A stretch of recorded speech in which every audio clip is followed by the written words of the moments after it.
हम लोग ancient history यानी कि प्राचीन भारत का इतिहास जो है क्राउन की बुक से कवर करेंगे। ठीक है, तो क्राउन की बुक से स्टार्ट करते हैं। प्राचीन भारत का इतिहास सबसे पहले देखेंगे चैप्टर नंबर 1, प्राचीन भारतीय इतिहास के स्रोत। तो कह रहा है प्राचीन भारत के इतिहास का पुनर्निर्माण विभिन्न स्रोतों के आधार पर किया जाता है। इन स्रोतों का वर्गीकरण दो भागों में किया जाता है। यह एक साहित्यिक स्रोत, दूसरा पुरातात्विक स्रोत। स्रोत जो होते हैं साहित्यिक और पुरातात्विक। साहित्यिक स्रोत में आ जाएगा वैदिक, संस्कृत, पाली, प्राकृत और अन्य जितने भी साहित्य हैं, और इसमें विदेशियों द्वारा विवरण भी साहित्यिक स्रोत में ही आता है। पुरातात्विक में पुरालेख, सिक्के, स्थापत्य अवशेष, उत्खनन इत्यादि। यहाँ पे साहित्यिक स्रोत ब्राह्मण साहित्य, ऋग्वेद, यजुर्वेद, सामवेद, अथर्ववेद, ब्राह्मण, अरण्यक, उपनिषद, महाभारत, रामायण, पुराण, ये सब साहित्यिक स्रोत है। बौद्धिक स्रोत में क्या आता है? विनय पिटक, सूत पिटक, अभिधम पिटक, महावंश, दीपवंश, ललित विस्तार, दिव्य वादन, बुद्ध चरित, अश्वघोष, महाभिवास और जातक। अब यहाँ पे दिया हुआ है कि दिव्य वादन, यहाँ पे उसके बाद है बुद्ध चरितम। तो बुद्ध चरितम किसका है? तो अश्वघोष का है। और महाविभास किसका है? वसुमित्र का। महाविवास वसुमित्र, महाविवास वसुमित्र का। यहाँ पे जैन, जैन में कौन सा होता है? कल्पसूत्र, भगवती सूत्र, आचरण सूत्र। जैन का है कल्पसूत्र, भगवती सूत्र, आचरण सूत्र। ऐतिहासिक साहित्यिक स्रोत राज तरंगनी का कलहन, यहाँ पे याद करते चलेंगे। राज तरंगनी का कलहन, राज तरंगनी कलहन, राज तरंगनी कलहन, पृथ्वीराज रासो चंद्रवरदाई, पृथ्वीराज रासो चंद्रवरदाई, पृथ्वीराज रासो चंद्रवरदाई, हर्षचरित्र बाणभट्ट, हर्षचरित्र बाणभट्ट, हर्षचरित्र बाणभट्ट। मुद्रा रक्षक विशाखा दत्त, मुद्रा रक्षक किसने लिखा है? विशाखा दत्त ने। मुद्रा रक्षक विशाखा दत्त की कृति है मुद्रा रक्षक। अर्थशास्त्र कौटिल्य है, अर्थशास्त्र कौटिल्य। अभिज्ञान शकुंतलम कालिदास, अभिज्ञान शकुंतलम किसकी रचना है? कालिदास की। मुद्रा रक्षक विशाखा दत्त की। और स्वप्नवासवत्ता भास की, स्वप्नवासवत्ता भास की है।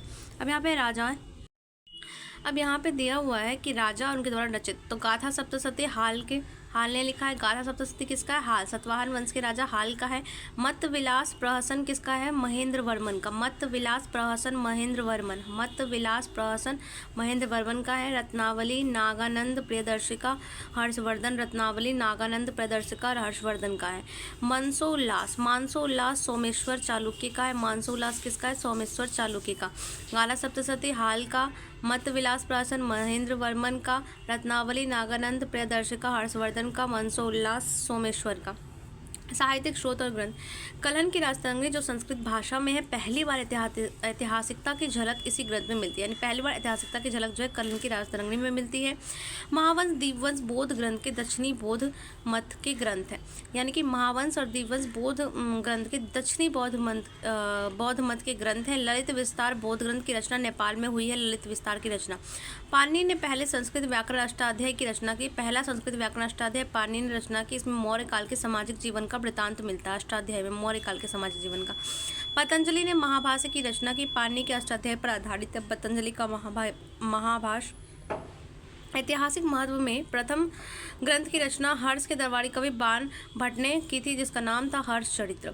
अर्थशास्त्र जो कौटिल्य, चाणक्य या विष्णुगुप्त ने लिखी है, मौर्यकालीन राज व्यवस्था का चित्रण करती है, ना कि अर्थशास्त्र का।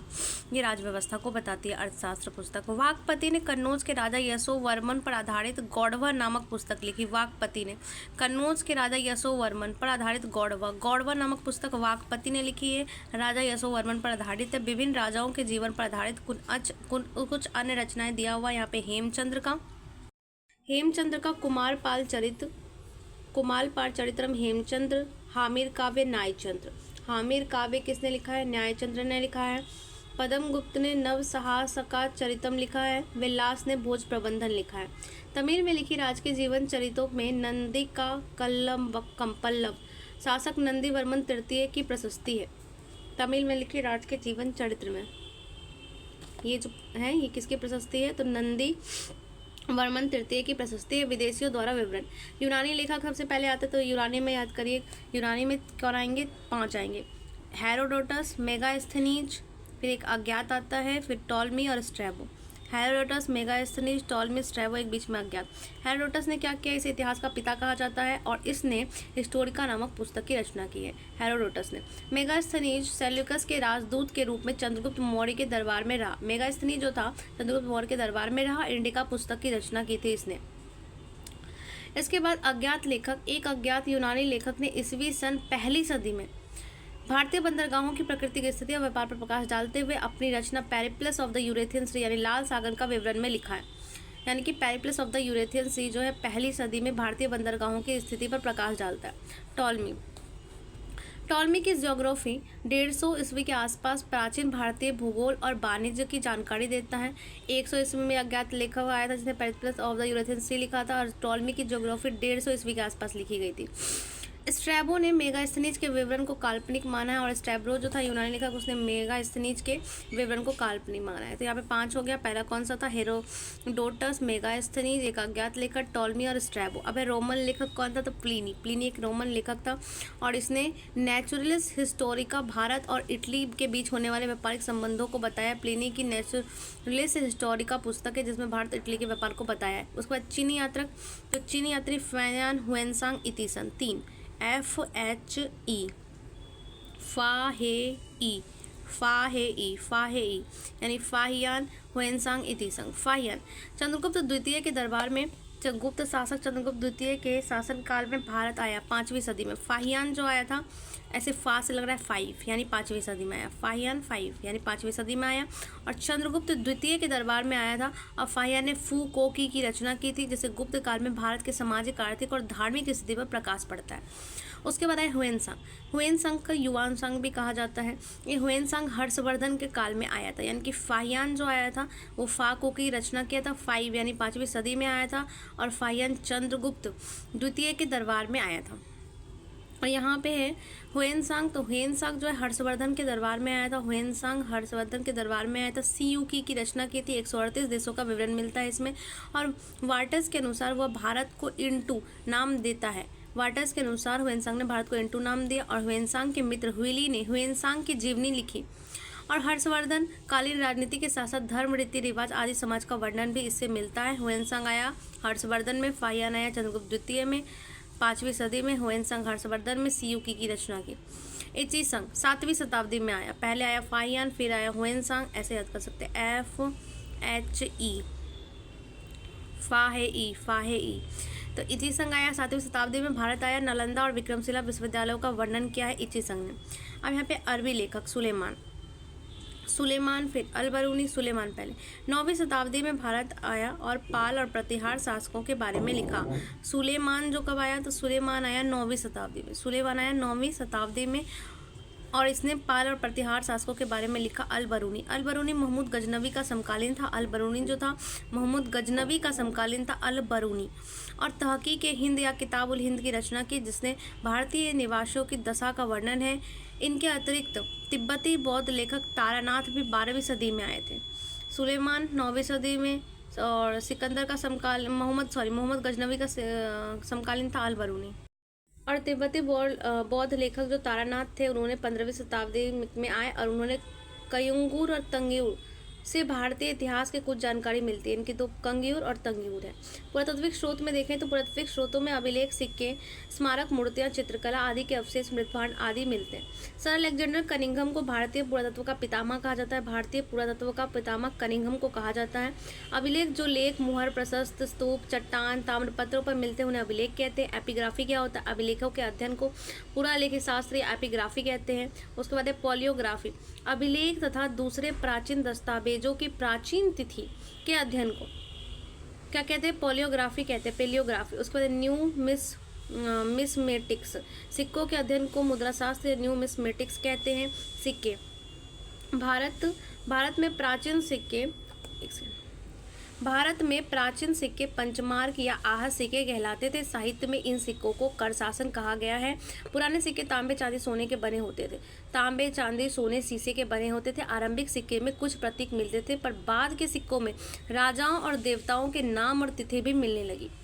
सोने के जो लिखित सिक्के सर्वप्रथम है वो कुषाण राजाओं ने जारी किए। सबसे पहले सोने के सिक्के कुषाण राजा ने लाए। कुषाण राजाओं ने सबसे पहले सोने के सिक्के लाए। गुप्त शासकों ने सबसे अधिक सोने के सिक्के जारी किए। सबसे पहले कुषाण राजा और सबसे अधिक गुप्त शासकों ने। समुद्रगुप्त को एक सिक्के पर वीणा बजाते हुए दिखाया गया। क्वेश्चन बार बार पूछता है। समुद्रगुप्त को एक सिक्के पर वीणा बजाते हुए दिखाया गया है। सातवाहन के शीशे के सिक्के जारी किए। सातवाहन ने क्या किया? शीशे के सिक्के जारी किए। शीशे के सिक्के सातवाहन। गुप्त काल में स्वर्ण सिक्कों को दिनार और गुप्त के टाइम पे स्वर्ण सिक्कों को दिनार और चांदी के सिक्कों को रूपक कहते थे। गुप्त काल में स्वर्ण को दिनार, चांदी को रूपक कहते थे। अब यहाँ पे अभिलेख। अभिलेख क्या है? अभिलेख मुहर, प्रशस्त स्तंभ, चट्टान और ताम्रपत्रों पर मिलते हैं और मंदिर की दीवारों, ईंटों पर भी, मूर्तियों पर भी मिलते हैं। सबसे अधिक अभिलेख मैसूर संग्रहालय में संग्रहित हैं। मौर्य और मौर्योत्तर काल, गुप्त काल के अधिकांश अभिलेख कार्पस इंस्क्रिप्शन इंडिकेरम नामक ग्रंथ से संकलित है। मौर्य, मौर्योत्तर और गुप्त, इन तीनों के कार्पस इंस्क्रिप्शन इंडिकेरम नामक ग्रंथ में संकलित हैं। अभिलेखों के प्रयुक्त लिपियाँ। आरंभिक अभिलेख में प्राकृतिक लिपि थी। फिर अशोक के शिलालेख में ब्राह्मी लिपि मिलती है, जो बाएं से दाएं लिखी जाती है, ब्राह्मी लिपि। खरोष्ठी लिपि जो होती है, अशोक के शिलालेख में खरोष्ठी लिपि भी मिलती है, जो दाएं से बाएं लिखी जाती है। खरोष्ठी दाएं से बाएं लिखी जाती है। ये नॉर्मल लिखते हैं बाएं से दाएं, जैसे अभी भी हम लिखते हैं, लेकिन खरोष्ठी दाएं से बाएं उल्टा लिखते हैं। यूनानी और अरमाइक लिपि। पाकिस्तान और अफगानिस्तान में अशोक के शिलालेख में इन लिपियों का प्रयोग हुआ है। पाकिस्तान और अफगानिस्तान में जो अशोक के शिलालेख है, उसमें यूनानी और अरमाइक लिपि का प्रयोग हुआ है। 14वीं सदी में फिरोज शाह तुगलक को अशोक के 2 शिलालेख मेरठ और टोपड़ा मिले। किसको? फिरोज शाह तुगलक को 14वीं सदी में, जिन्हें दिल्ली लाया गया। और 1837 में जेम्स प्रिंसेप ने इन शिलालेखों के ब्राह्मी लिपि को सर्वप्रथम पढ़ा था। प्रिंसेप ने पढ़ा था। अब यहाँ पे महत्वपूर्ण अभिलेख और उनके शासक। समुद्रगुप्त का प्रयाग प्रशस्ति लेख इलाहाबाद में किसका वर्णन मिलता है? समुद्रगुप्त का। प्रयाग प्रशस्ति लेख इलाहाबाद, समुद्रगुप्त का। जूनागढ़ अभिलेख गुजरात रुद्रदामन का है। जूनागढ़ अभिलेख संबंधित है रुद्रदामन से। जूनागढ़ अभिलेख गुजरात रुद्रदामन। भीतरी स्तंभ लेख गाजीपुर स्कंदगुप्त। भीतरी स्तंभ लेख स्कंदगुप्त का है। भीतरी स्तंभ लेख जो है स्कंदगुप्त का है। हंथी गुफा अभिलेख खारवेल का है। हंथी गुफा अभिलेख खारवेल का। एहोल अभिलेख पुलकेशिन द्वितीय से संबंधित है। एहोल अभिलेख पुलकेशिन द्वितीय। ग्वालियर प्रशस्ति मध्य प्रदेश राजा भोज प्रतिहार। ग्वालियर प्रशस्ति राजा भोज से संबंधित, यानी प्रयाग प्रशस्ति समुद्रगुप्त, जूनागढ़ अभिलेख रुद्रदामन, भीतरी स्तंभ लेख स्कंदगुप्त, हांती गुफा अभिलेख खारवेल, एहोल अभिलेख पुलकेशिन द्वितीय और ग्वालियर प्रशस्ति राजा भोज। देवपाड़ा अभिलेख विजयसेन से संबंधित। देवपाड़ा अभिलेख विजयसेन। देवपाड़ा अभिलेख विजयसेन। देवपाड़ा अभिलेख विजयसेन। मधुवन एवं बांसखेड़ा अभिलेख हर्षवर्धन। मधुवन एवं बांसखेड़ा अभिलेख हर्षवर्धन। देवपाड़ा विजयसेन। मधुवन बांसखेड़ा हर्षवर्धन। मंदसौर अभिलेख यशोधर्मन से संबंधित है। यह मंदसौर अभिलेख किसका है? यशोधर्मन का। मंदसौर अभिलेख यशोधर्मन का है। और नासिक अभिलेख जो है गौतमी बालश्री सतवाहन का है। नासिक अभिलेख गौतमी बालश्री सतवाहन का है। देवपाड़ा विजयसेन का। मधुवन बांसखेड़ा अभिलेख हर्षवर्धन का। मंदसौरा अभिलेख यशोधर्मन का। और नासिक अभिलेख गौतमी बालश्री का है। अभिलेख विशेष तथ्य। रुद्रदामन का जूनागढ़ अभिलेख संस्कृत भाषा में जारी पहला अभिलेख है। और पुलकेशिन द्वितीय का एहोल अभिलेख जो है वो दरबारी कवि रविकृति द्वारा रचित है। एहोल अभिलेख पुलकेशिन द्वितीय का है और इसको किसने लिखा है? उसके दरबारी कवि रविकृति ने लिखा है। पुलकेशिन द्वितीय के दरबारी कवि रविकृति ने लिखा है। रविकृति किसका दरबारी कवि था? पुलकेशिन द्वितीय का। अशोक के प्रयाग स्तंभ में कारुवाकी एवं तीवर का उल्लेख मिलता है। अशोक का जो प्रयाग प्रशस्ति स्तंभ लेख है उसमें कारुवाकी और तीवर का उल्लेख मिलता है। समुद्र के प्रयाग प्रशस्ति की रचना उसके संधि विग्रह हरि सिंह ने की। प्रयाग में दोनों है, अशोक का भी है और समुद्रगुप्त का भी है, लेकिन समुद्रगुप्त का जो है इसका किसने रचना किया था? हरि सिंह ने। भानुगुप्त के एरन अभिलेख में सती प्रथा गोपराज नामक सैनिक की पत्नी का लिखित साक्ष्य मिलता है, यानी कि एरन अभिलेख किससे संबंधित है? भानुगुप्त से। और इसी में पहला सती प्रथा का साक्ष्य मिलता है गोपराज नामक सैनिक की पत्नी का। चंद्रगुप्त द्वितीय के उदयगिरी गुहा लेख के अनुसार उसका उद्देश्य संपूर्ण पृथ्वी को जीतना था। उदयगिरी गुहा अभिलेख किसका था? चंद्रगुप्त द्वितीय का। और उसका उद्देश्य क्या था? उदय करना, यानी कि संपूर्ण पृथ्वी को जीतना। तुमुन अभिलेख में कुमारगुप्त प्रथम को शरदकालीन सूर्य की तरह बताया गया। तुमुन अभिलेख में तुमुन अभिलेख संबंधित है कुमारगुप्त से, जिसमें इसको शरदकालीन सूर्य की तरह बताया गया है। स्कंदगुप्त के भीतरी अभिलेख में हूनों के आक्रमणों का उल्लेख है। स्कंदगुप्त का जो भीतरी अभिलेख है इसमें हूनों के आक्रमणों का उल्लेख। किस अभिलेख में हूनों का आक्रमणों का उल्लेख है? तो भीतरी स्तंभ लेख में। मंदसौर अभिलेख यशो धर्मन को ज्ञानेंद्र कहा गया। मंदसौर अभिलेख में यशो धर्मन को क्या कहा गया? ज्ञानेंद्र कहा गया। चंद्रगुप्त द्वितीय के विजयों का वर्णन महरौली स्तंभ लेख में मिलता है। चंद्रगुप्त द्वितीय के विजयों का वर्णन किसमें मिलता है? महरौली स्तंभ लेख में मिलता है। विदेशी अभिलेख। बोगज का यह अभिलेख।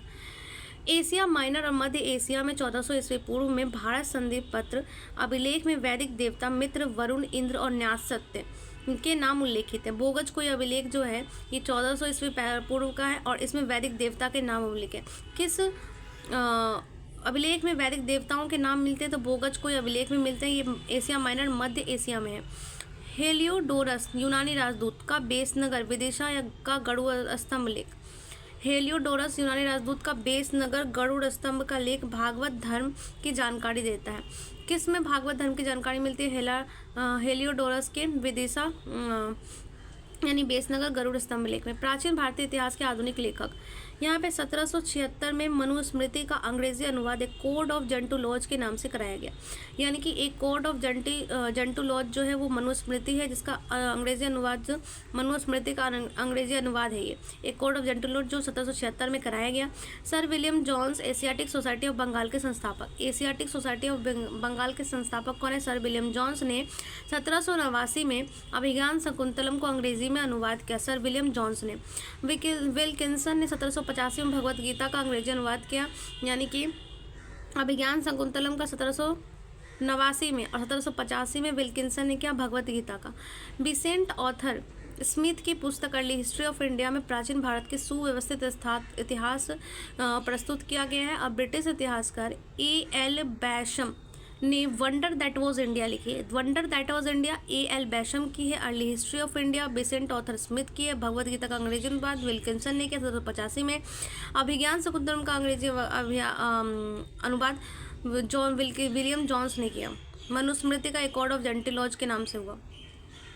डी कौशाम्बी ने कृति an introduction to the studies of Indian history प्राचीन भारतीय इतिहास को जानने का उत्तम स्रोत है। An introduction to the studies of Indian history किसके? डी कौशाम्बी की है। यहाँ पे कुछ रचना और लेखक है। विज्ञान यहाँ पे मिताक्षरा विज्ञानेश्वर की है। मिताक्षरा उच्च जातियों का नागरिक कानून इसमें लिखा हुआ है मिताक्षरा में, जिसमें किसने लिखा है? विज्ञानेश्वर है। मिताक्षरा विज्ञानेश्वर। दाय भाग जीमुत वाहन। दाय भाग किसने लिखा है? जीमुत वाहन ने लिखा है। दाय भाग जीमुत वाहन ने। अभिज्ञान शकुंतलम कालिदास, मालविका अग्निमित्रम कालिदास और रघुवंश कालिदास। मुद्रा राक्षक और देवीचंद्र गुप्तन विशाखा दत्त का है। अभिज्ञान शकुंतलम कालिदास, मालविका अग्निमित्रम और रघुवंश कालिदास का है। रघुवंश कालिदास का और दाय भाग में निम्न जाति की कानून मिलता है, नागरिक कानून। मुद्रा राक्षस और देवीचंद्र गुप्तम विशाखा दत्त का है। मृच कटिकम शूद्रक का है। कामसूत्र वात्स्यायन। मृच कटिकम शूद्रक कामसूत्र वात्स्यायन। काव्य मीमांसा कर्पूर मंजरी। काव्य मीमांसा राजशेखर का है। कर्पूर मंजरी राजशेखर का। हरविलास राजशेखर का है। बाल रामायण राजशेखर का है। काव्य मीमांसा कर्पूर मंजरी हरविलास बाल रामायण राजशेखर। हर्ष चरित्र बाणभट्ट का है। विक्रमांक देव चरित्र विल्हन का है। विक्रमांक देव चरित्र विल्हन। अमर कोश अमर सिंह। अमर कोश अमर सिंह। नव साहसांक चरित्र पद्मगुप्त। नव साहसांक चरित्र पद्मगुप्त का। ललित विग्रह राज सोमदेव का। ललित विग्रह राज सोमदेव का है।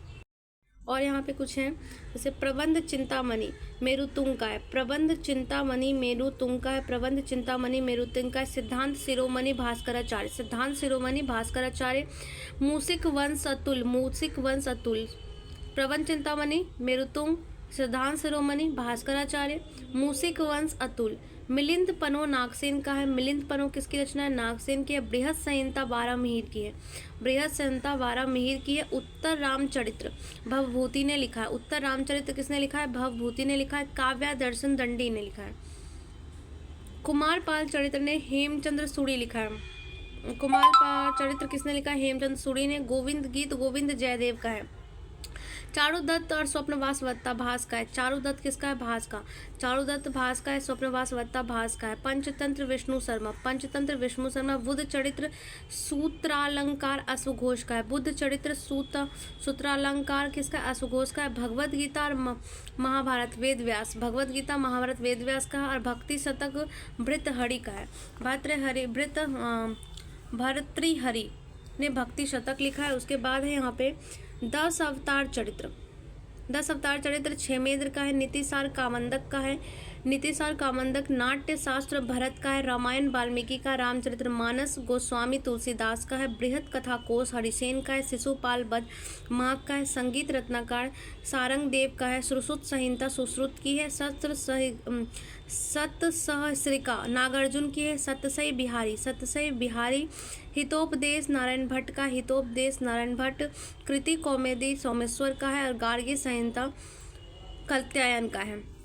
यानी 10 अवतार चरित्र क्षेमेंद्र, नीतिशास्त्र कामंदक, नाट्यशास्त्र भरत, रामायण वाल्मीकि, रामचरित्र मानस गोस्वामी तुलसीदास, बृहत कथा कोश हरिसेन, शिशुपाल वध माघ, संगीत रत्नाकर सारंगदेव, सुश्रुत संहिता सतसहस्रिका नागार्जुन, सतसई बिहारी हितोपदेश नारायण भट्ट और कृति कौमुदी सोमेश्वर, गार्गी संहिता कात्यायन।